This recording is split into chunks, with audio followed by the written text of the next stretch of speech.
Madam Chair. Thank you all for your testimonies. Provides a great deal of guidance and wisdom, I think, for the subcommittee, and we deeply appreciate it, and all of your work for decades in most cases.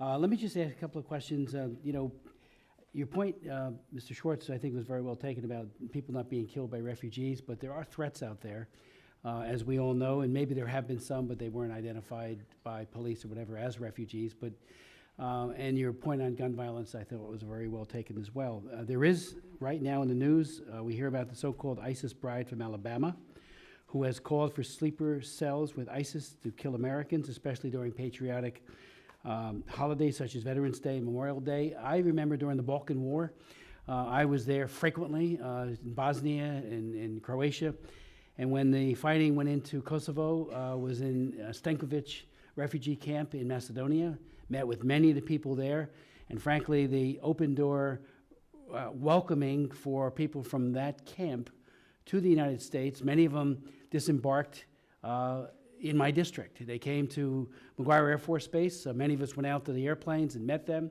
Some of those people I'm sure I had met when I was in the camp because I was there for hours. But there was one guy who became part of what they called the Fort Dix Five, who had become radicalized at some point. And they were trying, because he lived at Fort Dix, which is adjacent to McGuire, and he was the weapons procurer, and they planned on a mass killing of service members and their families at Fort Dix. They originally intended on bringing pizza, and with it AK-47s and other, to just kill people wantonly and horribly. Luckily, that was thwarted by the FBI and by, so there are threats, and I'm just wondering, you might speak to it, how do we mitigate those threats? How does the vetting process become even more aggressive? I know when we had the last administration here, they talked about very high degrees of vetting, and I know the current administration is doing the same. Secondly, if I could, Ms. Bawalda, you speak very eloquently about the crisis in Thailand, and it's Christians, it's Falun Gong who are being sent back to China. It is Montagnard, the 500 who are, being mistreated there, Christians. But your 10 to 30% of the Pakistani Christians that are granted refugee status is appalling.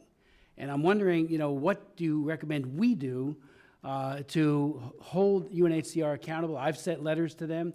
I've talked to officials. We've talked to the UNHCR, and we seem to get nowhere. Is it a very poor staff on the ground? And Human Rights Watch has spoken about this as well. Or is there something different that we're talking about? There's just not enough people. But what is the problem, and how do we fix that? Because that seems to me to be a huge, huge problem.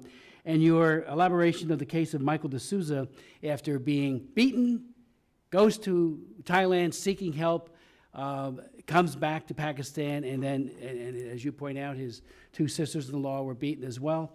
I mean, if that isn't well-founded fear of persecution, I don't know what is. So hopefully the UNHCR will do a far better job.